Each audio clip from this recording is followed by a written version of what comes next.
Welcome back to ResEdChat, and today I'm really excited. In this episode, we're talking with a good friend of mine, someone who's really involved in the field. I'm sure we'll talk about MACUHO too at some point, but Debbie Scheibler. Debbie, how are you?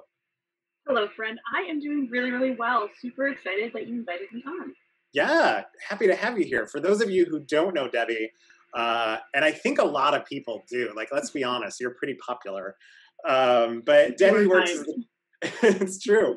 Debbie works as the director of residential learning at Rowan University, and also excitingly working towards an EDD in educational leadership from Wilkes University, which is one of the things that we're going to talk about today, because you're doing some work on residential curriculum, residence life, the impact, things of that. Yeah.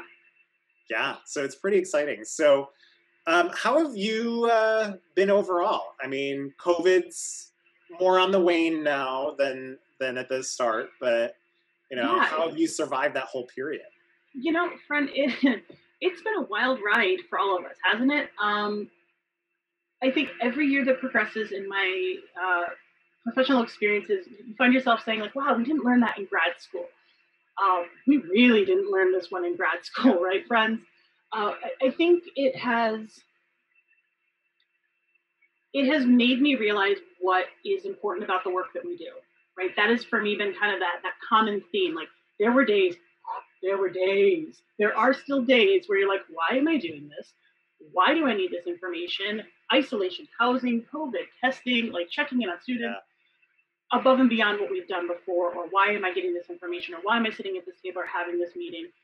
End of the day, though, it is all to serve our students, and it is to serve each other. And I think, in spite of all the stress and all the uncertainty and all the frustrations that have come out of it, I think it's made us better and more efficient communicators. I think it has grounded us back in our purpose, our true purpose, which is serving our community and serving our students.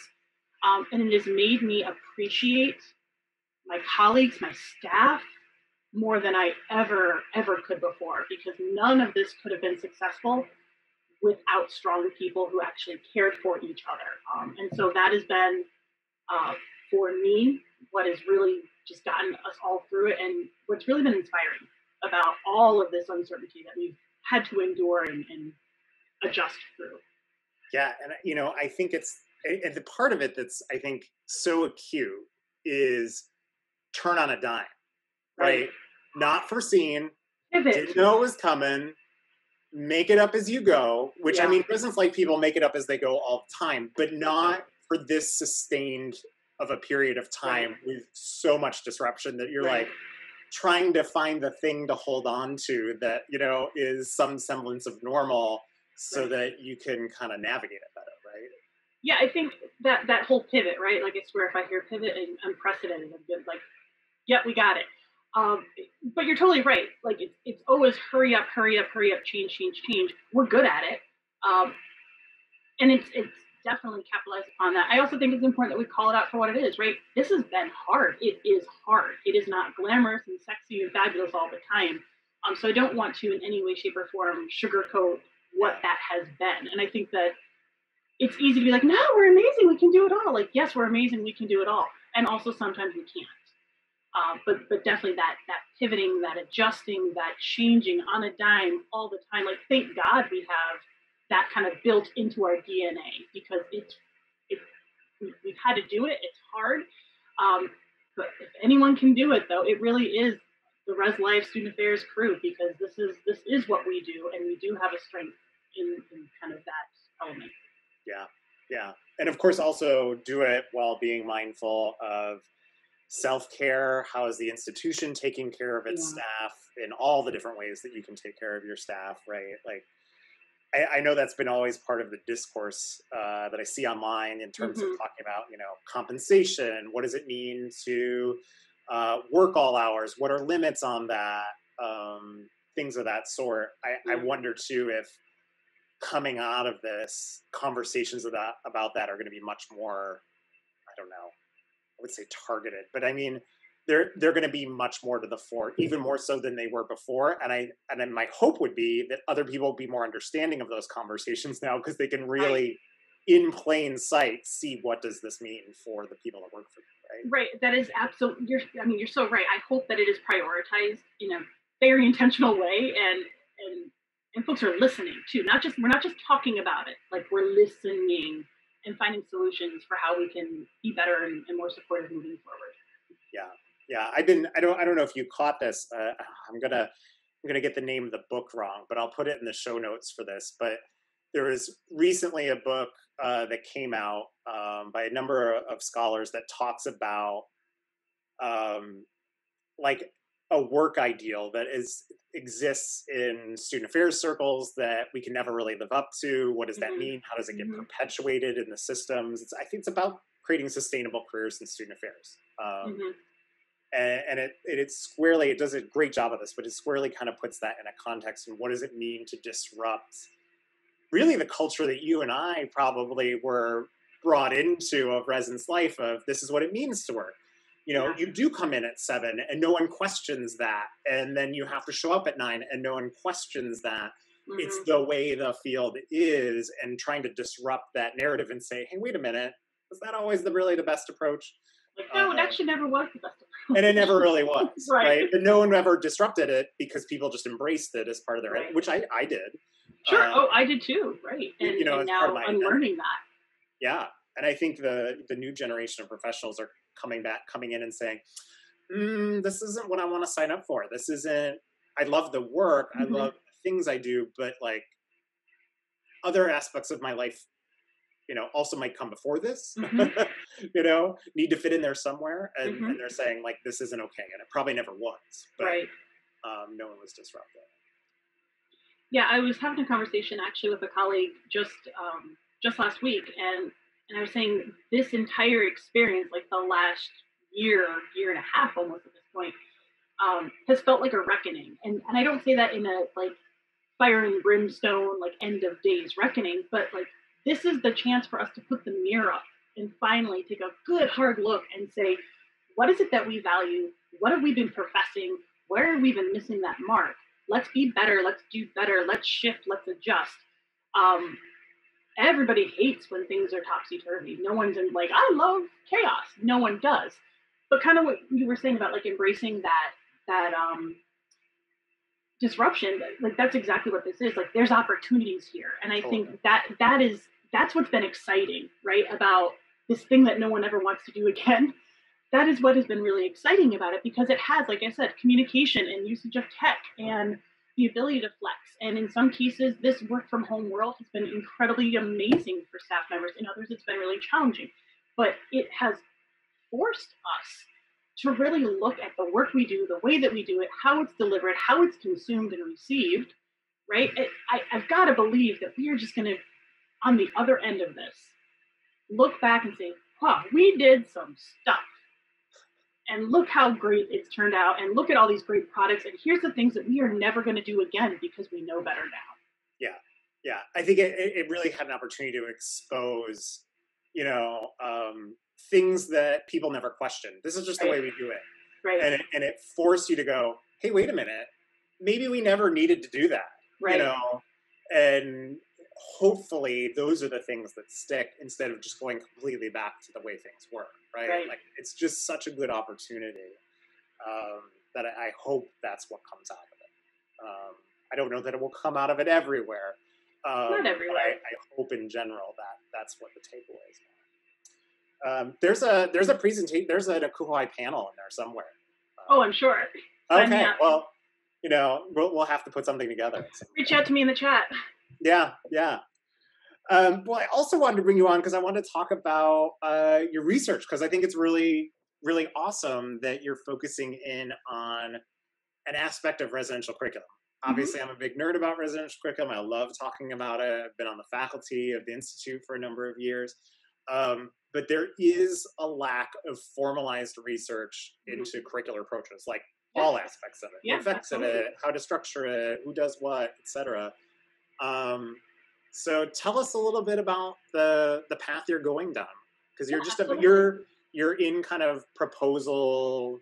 Yeah, I'm proposal ABD world. Like we're home stretching it right now is where we're at. So yeah, I'm going for my EDD at Wilkes University, and I am looking at exploring the lived experiences of students who live on campus in a curricular environment, and the meaning that they give to that experience. And so my research is focused on the gap that exists of, are we really doing what we say we're going to be doing? Are students getting out of it what we think or profess or know they are, but we're failing to capture accurately? There is some growing research out there on how to implement a curricular approach, which is awesome and great, and we should all read those things because it's important. But there's nothing that's examining what our students are actually experiencing and getting out of it. And in the pilot study work I've done, students aren't making the connections. They are hitting the outcomes, which is interesting. They're learning what we want them to learn. They just don't connect those dots or attribute it to their experience. Interestingly enough, so many of my pilot study participants were like, oh yeah, this is all me. Like, I brought this to the game, and like, I love your confidence. Also, yeah, maybe a little bit of the environment helped you with that, right? Like maybe there was a little structure to help you develop. So I think it's really interesting as a practitioner to see what our customers, our students, are actually getting out of our efforts. I think that helps us tell a better story. I think that helps us market it better as a field. And also it helps us collaborate with our colleagues much more intentionally, so we're not wasting energy and money and time when we can actually pinpoint points that our students are saying, I learned here, here, and here. And then we can say, that's where we need to put our focus so that they see that, yes, it was them. Yes, they bring the baseline for sure. But also our professional work contributed to this. And especially when they're living on campus, why that matters and how that's a community and how that's a home and how they've impacted others and then impacted in return. Yeah. And it's interesting you talk about that, because I've seen it kind of different ways on different campuses. Some campuses will be very explicit, meaning engaging through marketing or taking their curriculum and making it into a more digestible we have a thing, and here's this thing, and here's why. Here's what you're joining. Here's what you're going to be a part of, and here's the things we're going to do, and here's the things you're going to learn, and they make it very explicit. And then there's some campuses that don't do that. Like, they still have it, they still have the pieces, and so a student could go through the experience, but never really say, oh, this is what I got it from, right? Mm-hmm. Like, I think kind of what you're saying, right? Yeah. Which is, oh, no, this is just me, like, you're like, this is just my experience. Never mind the people behind the curtain kind of trying to put things together and things like that to kind of help you get there. Right. But some will be explicit and some less so. I don't know that one's worse than the other. I don't know if you have an opinion on that. I'm more on the team of be explicit about it. Yeah, I see no problem in saying, like, this is who we are. And if anything, I think it helps kind of brand the experience, right? And if anything, I think our enrollment management friends would appreciate that. Like, you come here and you're getting this, and this, and here's how we can back it up, right? Throw a good mascot on it, slap the school colors, give it a jazzy title, boom, merchandise, right? Swag. But something that you can recruit with. And I am partial to that. That's just my opinion, but I agree with you. I think as long as the development's happening, gold star for everybody. That's the end goal of why we do it. But I just think that for someone who loves a good theme, I love a good theme. Oh, well, you're res life through and through. I know, right? Oh, yeah. I'm team anti-theme. I've always been team anti-theme. Really? Yeah. That kind of hurts my heart, considering you're wearing your logo. Hey, I'm not about branding is different than theme. Fair. Well, I mean, I'm the one I'm themed out, right? Like, I've got the coordination happening with the ensemble here. Yeah, I was always the staff member that's like, does RA training need a theme? Can't we just do RA training without a theme? Oh, see, now I'm anti-RA training theme. Okay. Like, I love a good theme, but like, I'm over-training themes. At this point, I'm like, can we just do the thing? Yeah. Please? That I think that for me, it actually does come down to something substantive. I don't really, themes, okay, fine. Doesn't really much matter. But sometimes when the theme becomes more important than the content that you're delivering, yeah.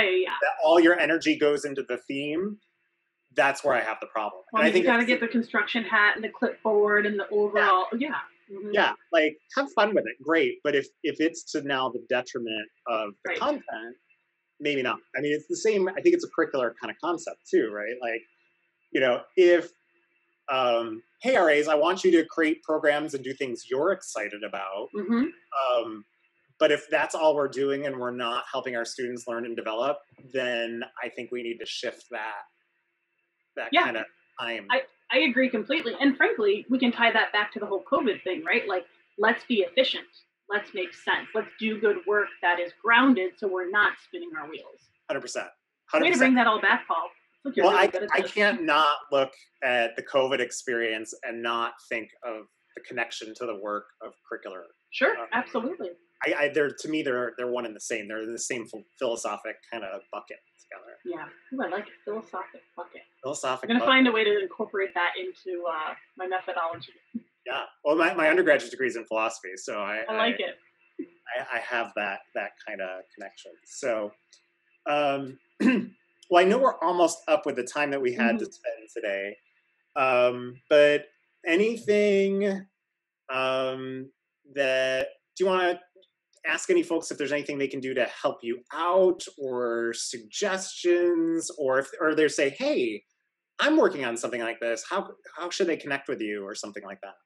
So I will share my email address so that you can put that down in the comments below and have folks reach out if they would love to just, brainstorm ways that we can be intentional in the work that we're doing. I think for me, what is the most important thing right now, where we are, like you said, kind of hopefully on the tail end of this, where like the sun is out and we are not in the active academic year in the same way. Reflecting on what this past academic year really has been for us, now that we've gone through a full COVID year, right? Not like the stop in the middle of the spring, but a full COVID year. Just reflecting on the work that we do and the way that we value our team. If you haven't thanked them, thank your team.